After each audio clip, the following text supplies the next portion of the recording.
The Genius program mandated by the federal government and another huge waste of your hard-earned money. Video of a diversity training class for government employees has just been made public.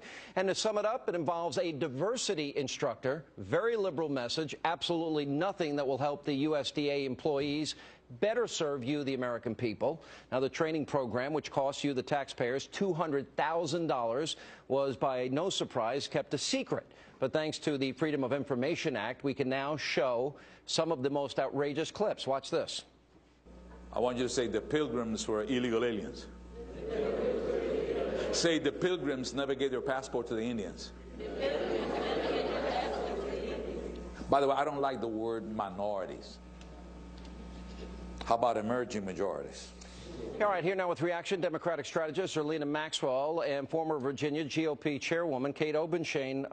What country did the Pilgrims enter illegally?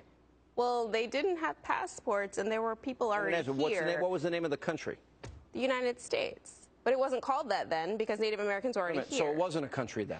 The country didn't exist? Well, I think that what he's trying to say is that he's trying to put it in historical context. And a lot of people don't realize that, you know, Christopher Columbus didn't necessarily discover America. I'm sorry to break it to you. Oh, good grief. All right, all right, let's just stay focused on one thing. Hey, I'm Native American. Well, let's stay focused on one thing at a time. There was no country. There were no laws. Nobody broke any law. Am I right? So what he's saying is a lie, and we're paying for them to lie. Right. Okay, and you know what? He had them chanting the Pilgrims were illegal aliens. Literally, no, they were chanting this. My question is, what in the world does this have to do with serving the American people? And furthermore, Sean, we have laws on the books. If you are going to discriminate, if that was the point of this, if USDA is going to discriminate, you will be prosecuted. You have broken a law, and you will pay for it. You do not need sensitivity training. This is a fad. It's happening on our college campuses. It's called indoctrination. Why are we indoctrinating employees of the United States government? I'm not here to say that the chant is appropriate. I mean, it was a little cheesy in my opinion, but I do think that we need diversity training. Don't you think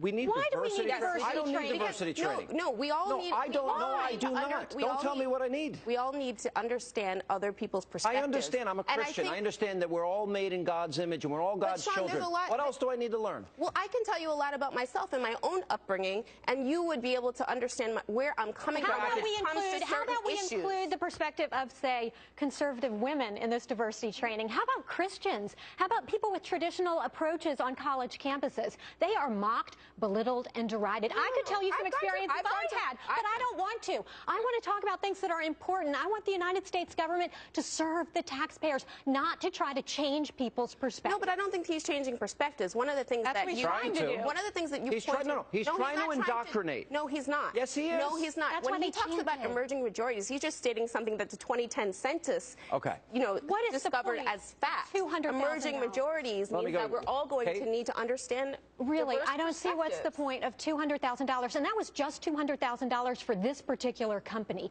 It's happening all over the United States government, and you know what, frankly, Sean, it's tearing us apart. It's turning people into victims. You know what they did? They mocked and belittled white men. They had this session where he made fun of them, where they felt like they were villains of some sort. But you know what, our president is doing this. Let me put up on the screen. We've got this university in Wisconsin, and you've seen the different videos here, and it's unfair that they were, look at, they're putting this all over their face with the university's permission. It's unfair that they were born a particular race.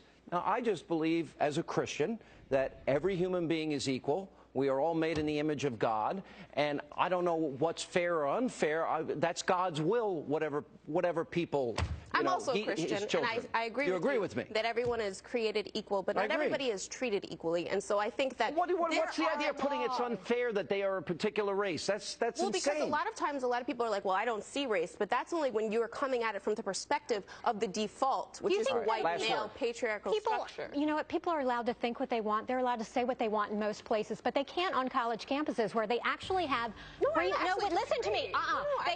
They have free speech zones. No, excuse me. They have free speech zones on college campuses. If you stand inside that, you may say what you want. You step outside, and you're bound by speech codes. Because we got to take a break, guys. Good to see you both.